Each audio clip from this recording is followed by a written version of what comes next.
De un tiempo para acá, uno de mis más grandes placeres son los mangas con relatos queer o relacionados a la comunidad LGBT+, ya sean historias íntimas sobre la experiencia de alguno de sus personajes o englobando de forma más generalizada varios de los tópicos afines al colectivo.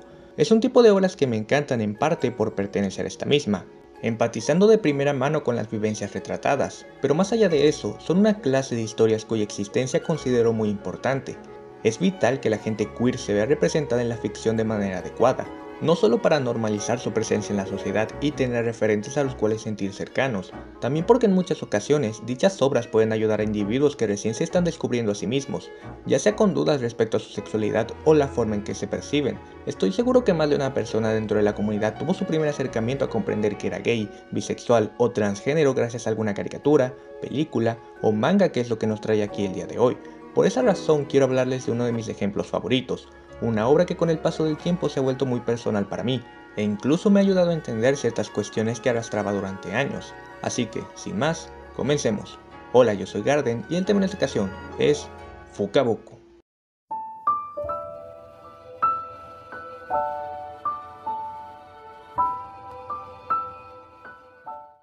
Fukakai na Boku no Subete o Fukaboku para abreviar, es un manga de demografía seinen escrito e ilustrado por Kata Konayama, publicado por God Corporation desde el 1 de junio de 2018 hasta el 5 de marzo de 2021.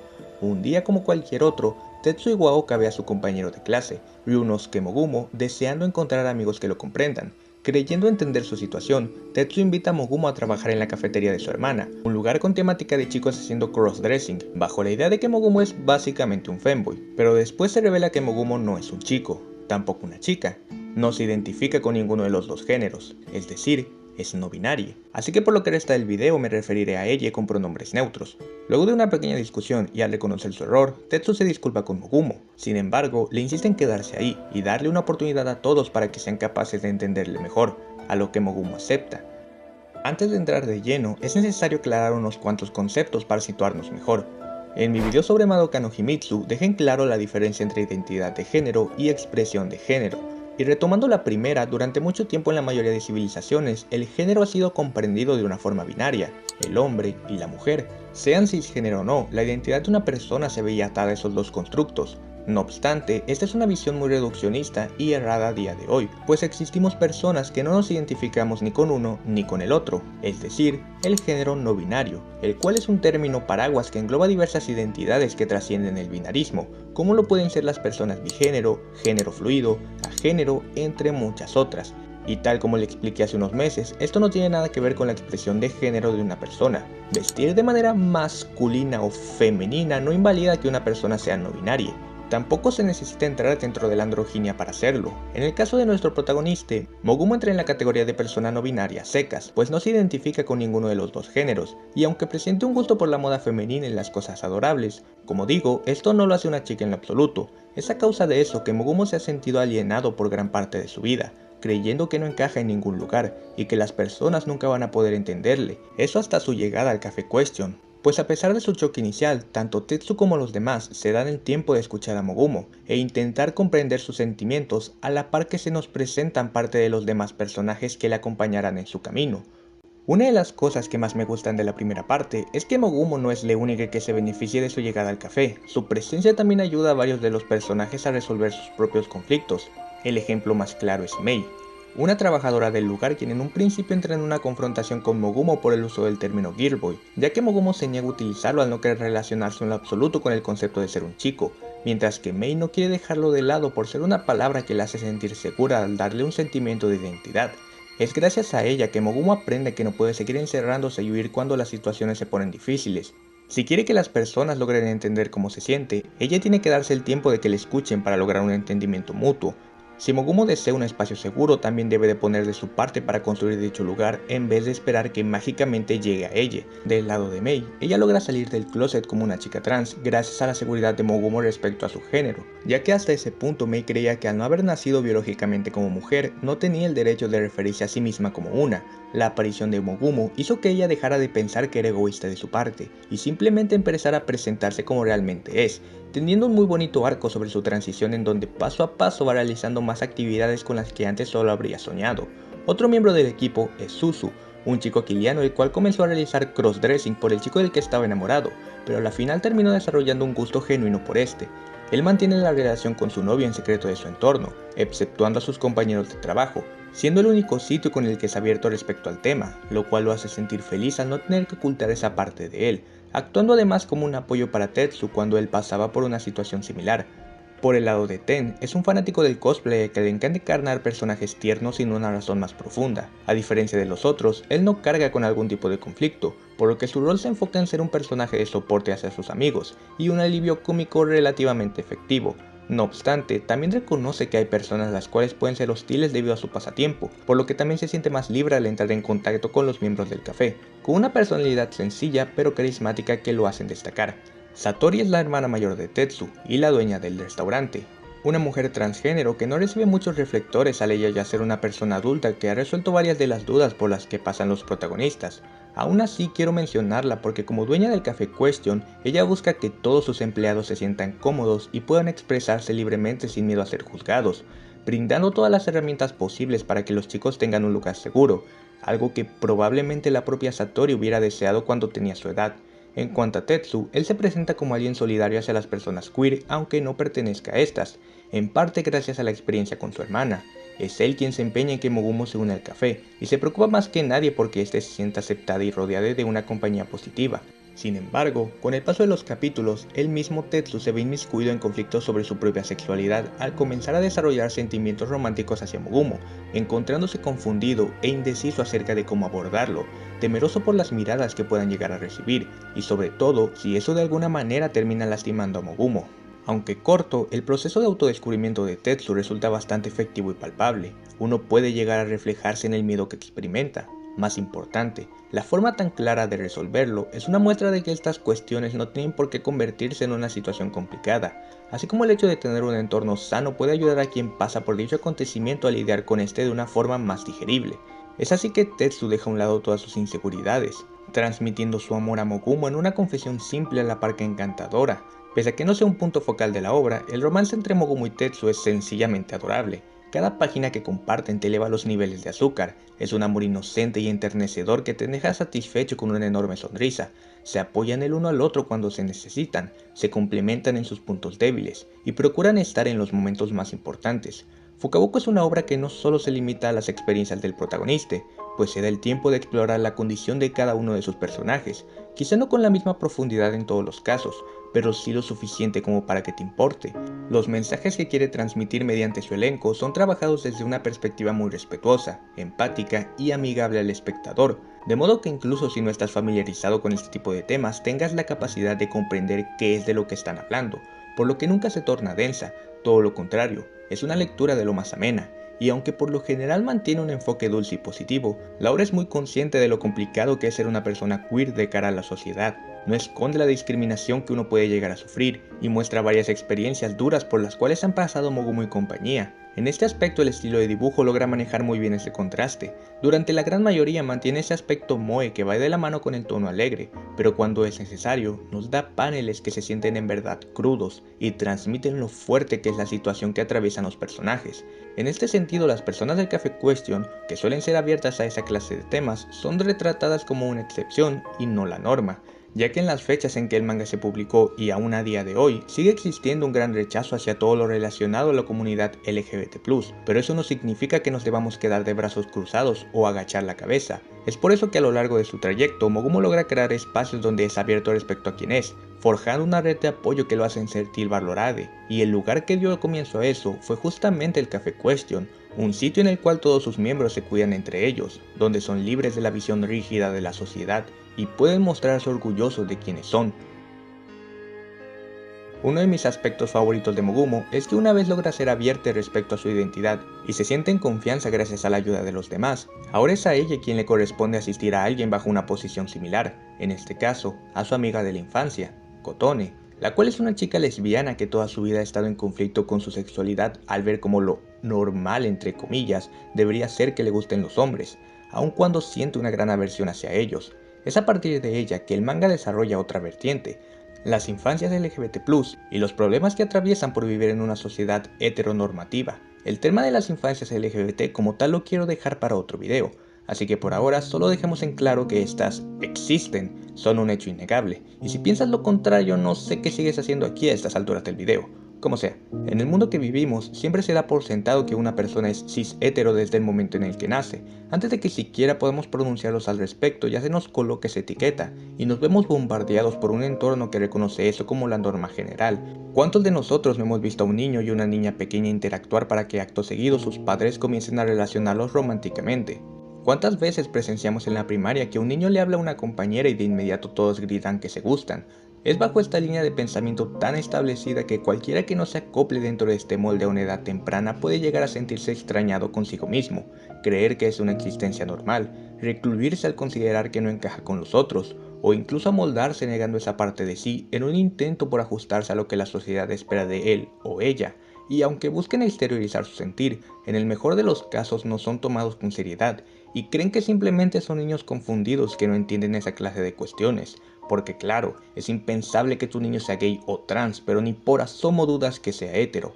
Mogumo siempre expresó a sus padres que no se sentía como un chico, que era diferente del resto, pero ellos nunca le dieron importancia, pensando que se trataba de una mera faceta, llegando a oprimirlo cuando ya más grande seguía con esa idea. Kotone tampoco fue muy distinta, desde muy pequeña fue consciente respecto a sentirse atraída por su mismo género. No obstante, todo a su alrededor le indicaba que al ser una chica debía de gustarle el género opuesto. En los cuentos que leía, la princesa siempre se enamoraba del príncipe, sus compañeras siempre hablaban del chico que les gustaba, y el amor entre mujeres parecía solo existir dentro de la ficción. Es a causa de ello que Kotone se sentía excluida del resto, obligada a fingir que también era heterosexual por miedo a ser considerada rara, creyendo que nunca encontraría el amor, ocultando su sexualidad en lo más profundo, y hasta deseando no haber nacido así. La vida de Kotone no es un caso aislado a nuestra realidad, es la consecuencia de una sociedad que se niega a reconocer la existencia de diversas orientaciones y enseñar que no tienen nada de malo. Es triste que su conflicto llegue al punto de afectar su relación con Mogumo, pues la propia Kotone reconoce que una parte de ella utilizaba a Mogumo al ser lo más cercano que tenía estar con una chica por el temor de no tener a nadie a su lado. Sin embargo, por su propio bien y el de Mogumo no podía seguir de esa manera, por lo que empieza su camino de aceptación con el apoyo de su amigue, primero dándose cuenta de que no está sola, que existen otras personas como ella, más de las que puede creer, que su gusto por las mujeres no se trata de un problema que debe erradicar, que ser diferente no significa que tenga algún error, y que por más difícil que parezca, no es imposible encontrar a alguien que pueda amarla, cerrando su arco con ella saliendo del closet con los chicos del Café Question, reconociendo de primera mano su sexualidad y abriéndose a la posibilidad de tener una pareja, en parte gracias a una honesta muestra de solidaridad proveniente del protagonista. Otredad es un concepto utilizado por una gama de ciencias sociales y en líneas simples es la forma en que se cataloga a algo o a alguien de ser otro, una entidad ajena que no pertenece a lo que consideramos yo o nosotros. Es un proceso mediante el cual se crea distinción en base a parámetros físicos, sociales, culturales y hasta económicos. Nos ha acompañado desde el inicio de la humanidad, siendo pieza clave a la hora de crear civilizaciones, pues qué mejor manera de fomentar la identidad y unidad de un grupo que distinguiéndolo de lo que lo rodea, forjando la idea de qué se reconoce como propio de ellos y qué no. A nivel individual también se ve empleada. Para identificar qué es lo que somos, tenemos que señalar qué no somos. Aunque por sí misma la otredad carezca de una connotación negativa o positiva, lamentablemente durante gran parte de la historia se ha asociado a la primera. La imagen del otro, de lo diferente, se ha usado con fines de exclusión y rechazo, señalándolo como el enemigo, creando confrontación, comportamientos discriminatorios, marginalizando diversos sectores bajo la idea de que son inferiores a nosotros y no merecen ser tratados como iguales, o bien creyendo que su superioridad representa una amenaza que debe ser controlada. Ejemplos ha habido de sobra. Los pueblos prehispánicos en la época de la colonización, la población judía en Alemania durante los años 30 y 40, los afroamericanos en Estados Unidos durante la segunda mitad del siglo XX, los migrantes latinoamericanos durante el primer mandato de Donald Trump, y el que más nos concierne para este video, la comunidad LGBT+, quienes siempre se han visto vulnerados por campañas de odio masivo y desinformación bajo argumentos religiosos y pseudocientíficos que los tachan de ir contra la naturaleza, ser inmorales, una existencia que no debe perpetrar en la sociedad. Fukaboku, como mencioné, reconoce estas problemáticas. Entonces, ¿cuál es su respuesta al respecto? Simple, reivindica la otredad de sus personajes, la abraza sin un gramo de vergüenza, mostrando que el ser diferentes entre nosotros no nos hace incomprensibles, que así como podemos rechazar algo por ser distinto, también tenemos la posibilidad de asimilarlo si nos damos el tiempo de comprenderlo. Nadie dentro de la obra es igual en su totalidad, sus experiencias, su sentir, sus identidades no son las mismas, pero pueden llegar a entenderse mutuamente por medio del diálogo, colocándose en los zapatos del otro, siendo considerados para lograr convivir en armonía. Quizá para algunos sea una resolución básica que no soluciona varios de los problemas sistemáticos y de mayor escala que continúan ocasionando esta clase de situaciones. Aún así, para mí, tratándose de una historia con un enfoque tan íntimo como lo es Fukaboku, es más que satisfactoria, pues a la final se basa en relacionarse hacia los demás con empatía y respeto para que puedan vivir una vida plena en su entorno, y eso es algo que su conclusión representa de forma inmejorable. Después de que el conflicto de Kotone fuese resuelto, daba la sensación de que Mogumo ya podía estar tranquilo junto a sus seres queridos. Sin embargo, aún quedaba un último cabo por atar, su familia. Es así que la última parte de la historia se centra en la situación familiar del protagonista. Anteriormente comenté que Mogumo desde una edad temprana expresó su inconformidad con la idea de ser un chico, y conforme crecía su disgusto solo se agravaba a un nivel mayor. Y mientras su madre seguía sin darle peso a sus palabras, creyendo que tarde o temprano se le pasaría, su padre lo confrontaba por, según él, no actuar apropiadamente como un hombre al ser el primogénito de la familia. Ante ese escenario las cosas solo fueron escalando, hasta que un día, en un ataque de disforia al ver que su manzana de Adán comenzaba a pronunciarse, Mogumo quiso arrancársela con un cuchillo, dándonos por mucho el panel más fuerte de todo el manga. Pese a que desistió de sus intenciones, dicho suceso quebró a los miembros de su familia, con su madre cayendo en un estado depresivo, su padre matándose en el trabajo para mantener a la familia, pues Mogumo vivía en un departamento aparte para evitar más problemas, y la hija menor, Sakura, se vio obligada a encargarse de todas las labores domésticas a la vez que cuidaba de su madre, responsabilidades que sobrepasan a una chica de secundaria. Es por eso que es ella quien intenta que Mogumo regrese a casa. Después de un altercado entre los hermanos, Mogumo se sincera con Sakura respecto a su identidad y todo por lo que ha pasado, quien le comprende sin mucha complicación, dispuesta a hacer lo mismo con sus padres. Durante su conversación, el padre de Mogumo se niega a aceptar todo lo que su hija y Tetsu le dicen, alegando que son meros disparates, queriendo imponer su visión sin escucharlos realmente. Es aquí que la obra da un último giro que me parece muy acertado. En la manera que había actuado el padre hasta ahora, era muy sencillo antagonizarlo, dejarlo como una escoria irredimible y que toda su familia lo mandara al demonio, pero eso sería irse por el camino fácil. En su lugar, Fukaboku nos muestra que su línea de pensamiento es el resultado de criarse en base a ideas arcaicas, siendo otra víctima silenciosa de la masculinidad tóxica. Sí, lo dije, masculinidad tóxica, pues bajo la noción de que su rol como padre se limita a ser el sostén económico y corregir a sus hijos para que triunfen en la sociedad, nunca se dio la tarea de involucrarse emocionalmente con ellos, de sentarse a charlar sobre cómo se sentían, o simplemente preguntarles qué era lo que necesitaban para ser felices. El padre de Mogumo no es malo como persona, solo ignorante, y la ignorancia, aunque peligrosa, no es un sinónimo de malicia, y se soluciona abriéndose de forma sincera, dejando de lado los prejuicios, educándose de manera adecuada sobre este tipo de cuestiones.